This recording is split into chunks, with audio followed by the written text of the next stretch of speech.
Probably wrote the cleanest code that you could ever find, really. Except for Gordon. Yeah, I know, yeah. Talk about clean code. I know. And there were people trying to find bugs in these codes to get the steak dinner. They never could get one.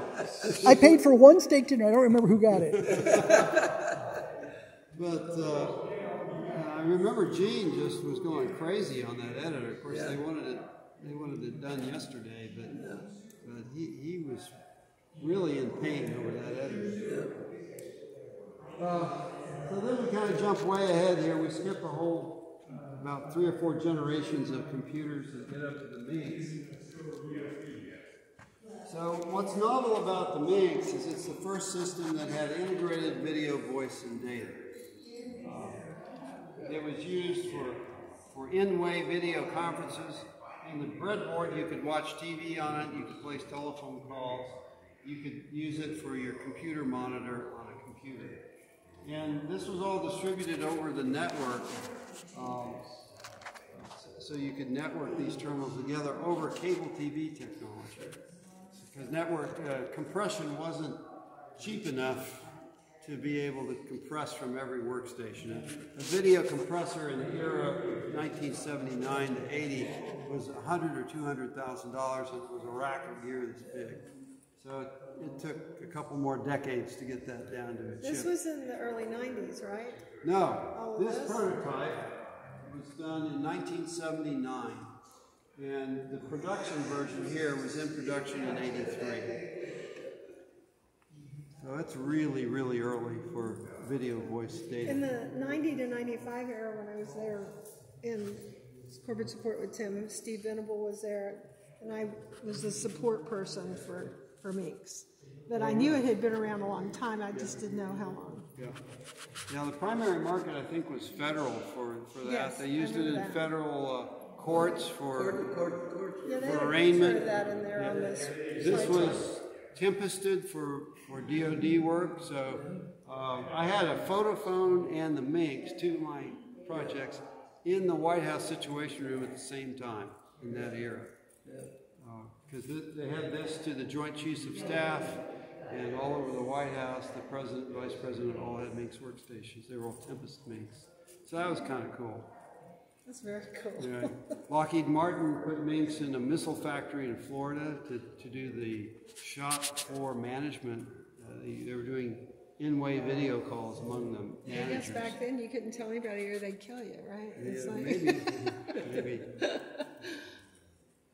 But it was a revolution, and it stayed in service for quite a long time, actually, because it took, again, decades before video compression technology was able to use more of a conventional PC to do video conferencing.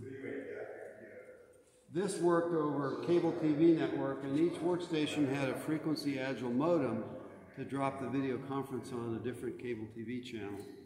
And so that's how it networked locally, and then you could have a gateway over like a T1 or something to another terminal using this big rack video compressor. I remember something about, like on top of the courthouse, there was like some kind of Light link. Yeah. What was it called? Light link. Yes. Okay, there you go. So that's another whole It's been a long time. Yeah, that was another one of my projects. So after Gordon got ArcNet going, and it became such an incredibly valuable product, ArcNet was great for a local facility, but if you wanted to have a nationwide implementation of ArcNet, it was virtually impossible to do.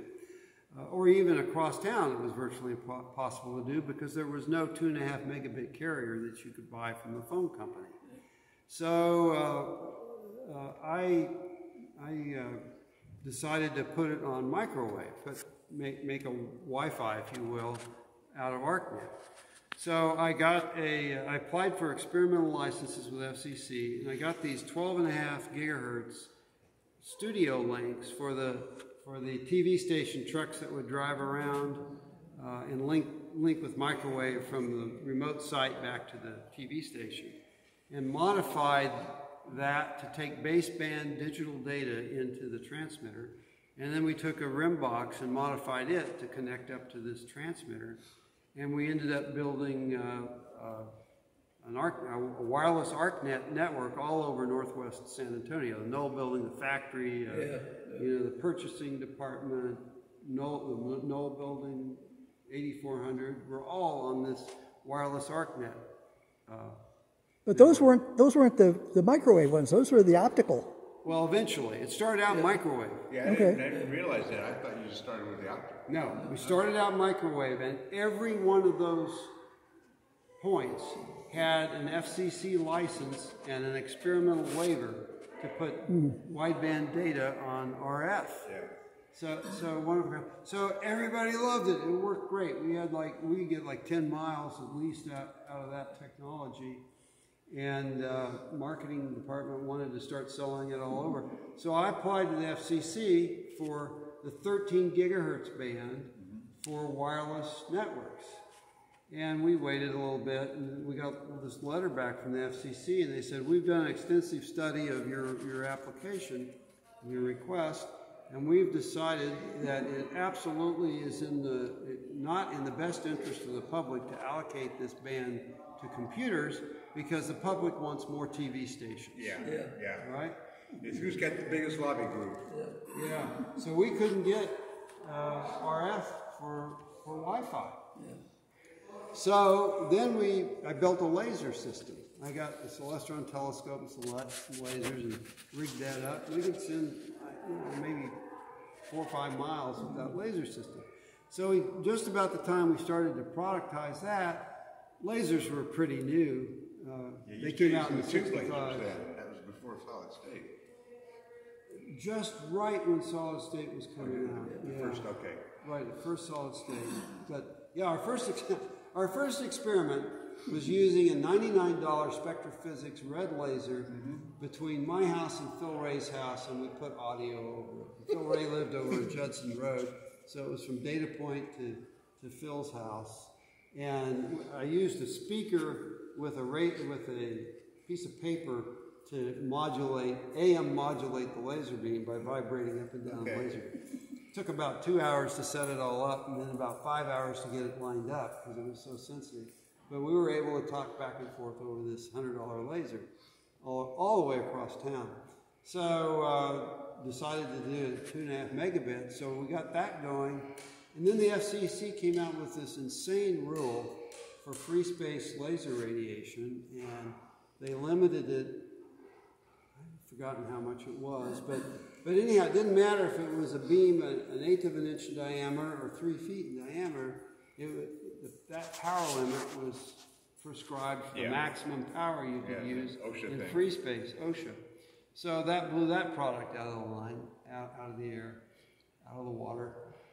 So then we went to an infrared LED, which worked just about as well as a laser, it turns out, and that's what LightLink used.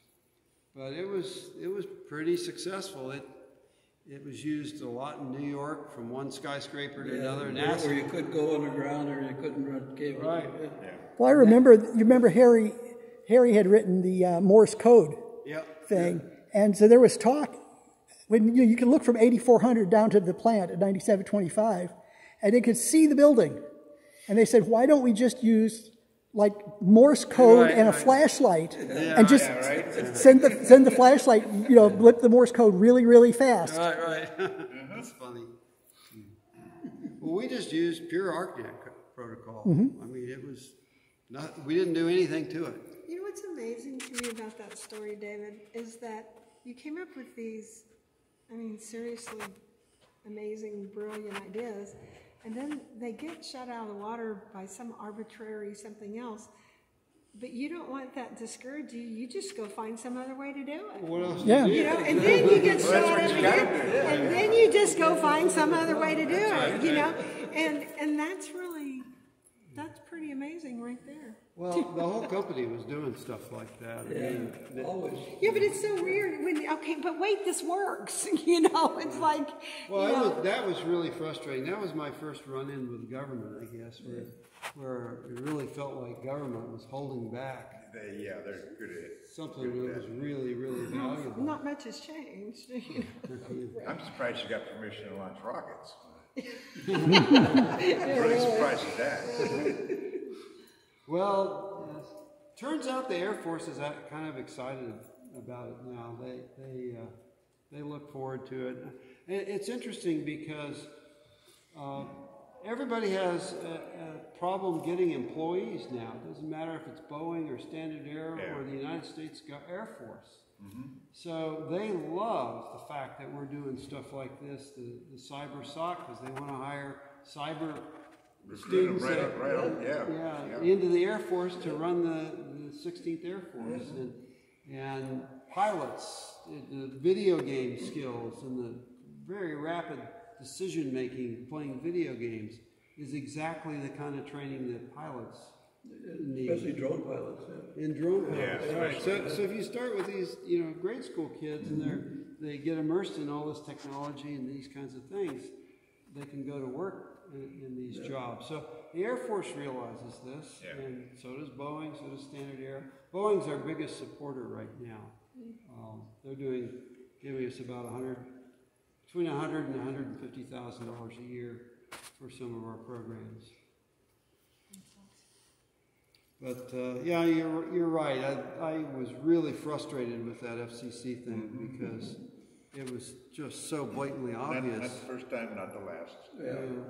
Well, the problem is that you just have to go through all this licensing and approvals and stuff to get permission for RF transmission. And that's why they went to infrared. They said, infrared, you don't need FCC approvals for. Right. There's no licensing. Right. So you can go across Manhattan between like the Federal Reserve Bank and Chase Manhattan, and you don't need licenses or approvals or anything. Exactly. And you don't have to pay bandwidth costs to the phone company or anything. If you go to the other end of the spectrum, it's the whole story then, up in the UV range, and it's like, nope, can't do it. Yeah, but infrared, you get infrared off the roof of your car in sunlight. So. Yeah, of course, that was also a problem because you had to make sure you didn't have the sun shining right in the lens. It would melt your transmitter and receiver. So you had to plot that out. Well, the sun's here in the fall and here in the summer, and figure all that out. But you're right, Gordon. That was very, very successful. And then when we were doing the ISX, they put the telephone carriers over Lightlink too, so you could place phone calls over the thing. I mean, not one phone call, but hundreds of phone calls over Lightlink. I remember driving around NASA. I was on a vacation in Florida and just drove around the NASA complex. There were Lightlinks all over the place. Buildings, at NASA. I wish DataPoint would have done ISX on ArcNet. I figured they could do on one ArcNet link, you could do 100 simultaneous two-way conversations. Yeah, they should have. And that would have been, rather than having to have the actual T1 and the complex switching that they had to use. Right. That would have been revolutionary at first. And you could have put the phone calls across the same ArcNet cable to like in the data center. Right. Of course, now what they're doing to get around the microwave frequency licensing is everybody goes to low power. Once you're below a certain power level, then you don't need it. So the trick there, of course, is to have cells and boom, repeaters. Well, you can buy 802.11 systems now with a license free with high gain antennas, and you can go 10 miles or something with those things. Yeah, we have them between this building and the education center. Okay. Gentlemen, can I get a picture of all of y'all right there? Sure. Are you going to do a demo with the Tesla coils? Tesla coils? Absolutely. Okay, good. Everybody's leaving. Yeah. Hide in the background here. We didn't get any pictures of everybody in there. We're the only ones left, I think. Okay, y'all can't act like you like each other. There we go. 1, 2, 3. Now, Gordon, are we going to get a little bit of deal of what you look like here? Okay, there you go. If you don't have the beard, it's not real. Okay, there you go. There you go. Now, You want to be in? You got to be in. I can do it. Okay. I can push buttons. Push that right there. We used to be a professional photographer anyway. So used to slightly better equipment. You sure? Yeah. Yeah, things that actually allow you to focus. Oh, that's true. Boom. And I want to get one too. Thank you, Wait. John. Let me get one too. Hey, wait, you had your agreement? Well, we've got the patent for the first cell phone camera, No? Okay, good. Very good. Thank you. Yeah, first cell phone camera. There you go. Yep. Okay. And how many megapixels were we up to then? One? That was a quarter of a megapixel. Quarter of a megapixel. Quarter meg, yeah. All right.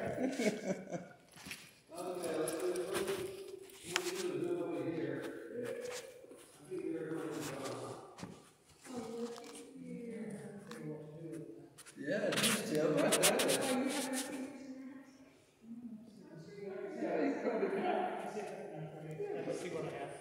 probably find a spot for the 40 inch.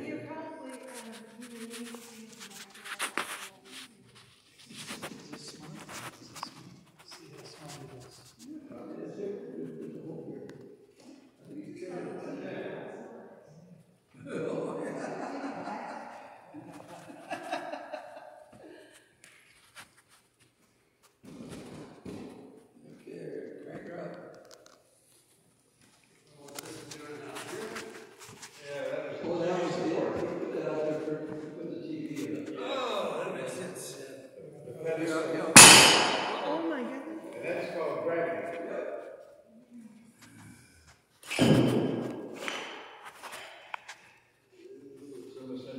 Oh, it came apart. Yeah, it did.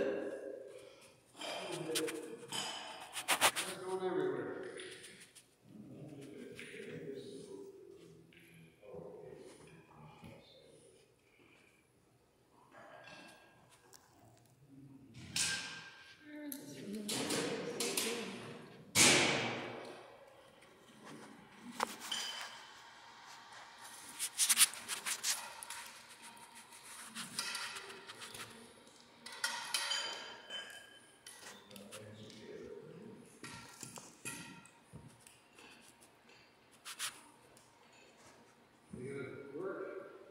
Okay, good. So, Tesla coils. AC/DC wars. Thomas Edison deployed a direct current system. The power plants had to be within a block or two of the load because it was distributed at low voltages. So Tesla came along and said power systems should be alternating current and they should be three-phase, and you should use motors that are induction motors that don't have brushes, and he was right on every count. So he put together the power system that we use today, three-phase, 50 or 60 hertz system. So the way that today's power grid works is you have a power plant, and it goes into a step-up transformer to the transmission lines to a step-down transformer to your office or your house.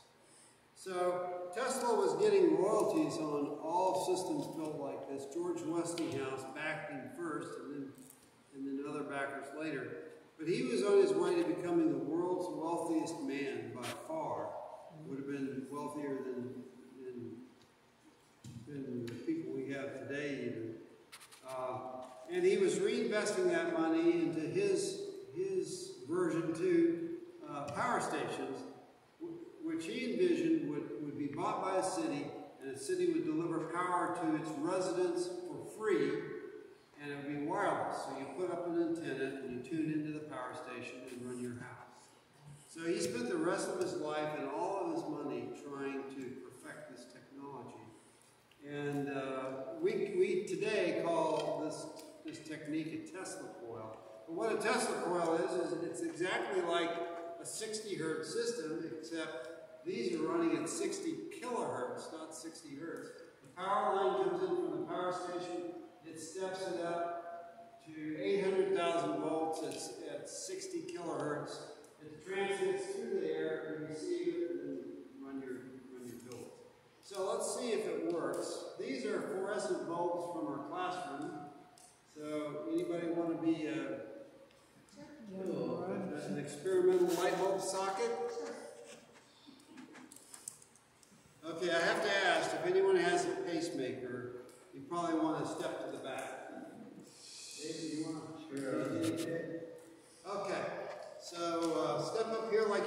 Skywalker, step up the wire, and just kind of hold your lightsaber out like that. That's good. You getting this? I'm getting it. Okay. You're the official videographer here. Yeah, I'm getting a lot of video. Okay, so let's visualize. These ceilings are really good. Okay, I'll give you a shot here. Now these things are loud, so don't jump too high, okay? So 3, 2, 1.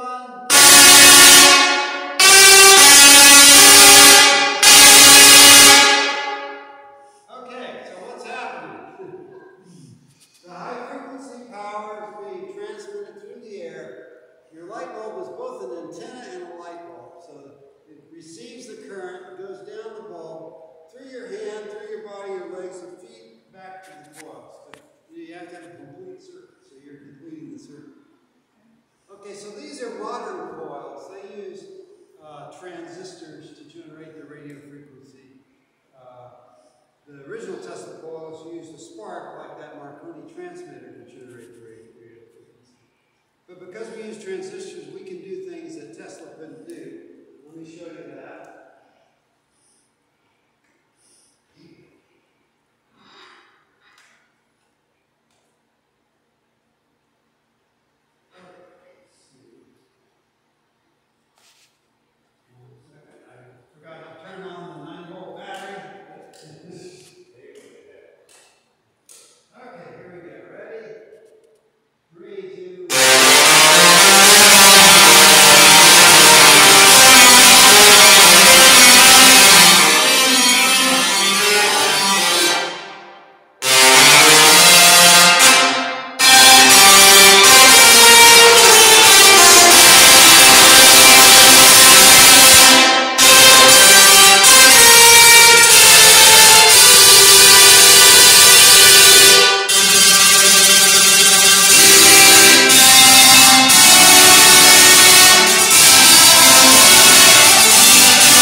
I'm curious. Why Tim's and mine do the high notes? Well, depends upon which one we're closest to. Is that what it was? Yeah, But Tim and I were every one. Yeah, that's true. You were probably actually higher notes. So the software actually parses the music and it throws the lower notes to the bigger coils in the back and the higher notes to the front coils. Okay. But there are only a certain number of channels.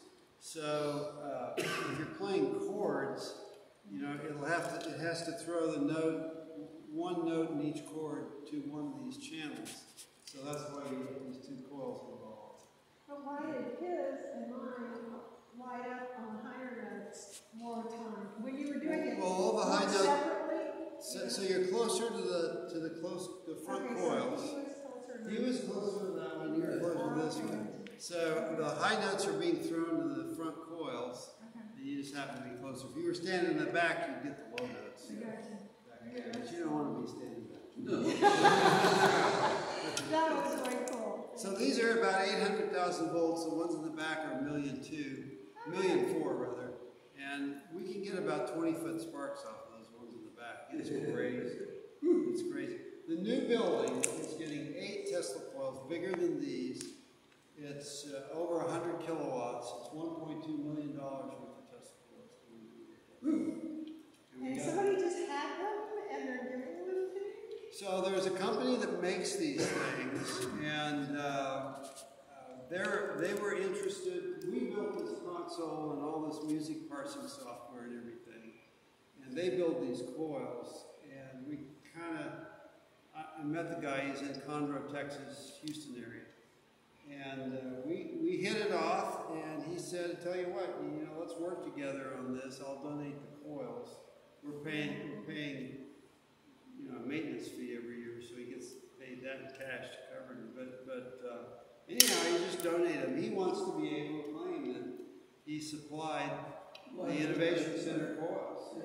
It's going to be a big deal because major gaming conferences are going to be over there, rock concerts, and we're going to do Tesla coil concerts. So it's a marketing expense for him. Plus, we're going to build a robotics console. You know how the Wurlitzer theater organs looked like? They had rows and rows of manuals. We're going to build like a Wurlitzer-looking high-tech console and put robotic drive on it, so somebody can sit on it and it'll drive out, and we'll be able to make the consoles go like this, and it's going to be wild. So I'm building the console, and he's building the coil. You don't have enough to do, Jay. I know. That was fantastic. Thank you so much. It's been a wonderful day.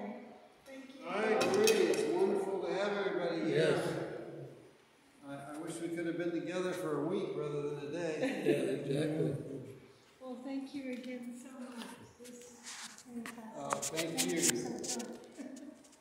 Good to see you. Rusty said to tell you hello. Yeah, why didn't he come?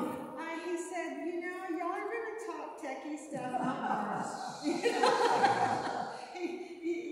feels about how I feel when I go to one of these car meet. Yeah. Of course, you get along in both areas, Oh, you yeah, know, yeah, but no, he said, you go have fun. I said, okay, I'll tell him hello.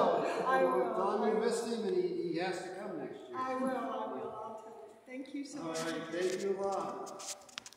Okay, let me turn these things off.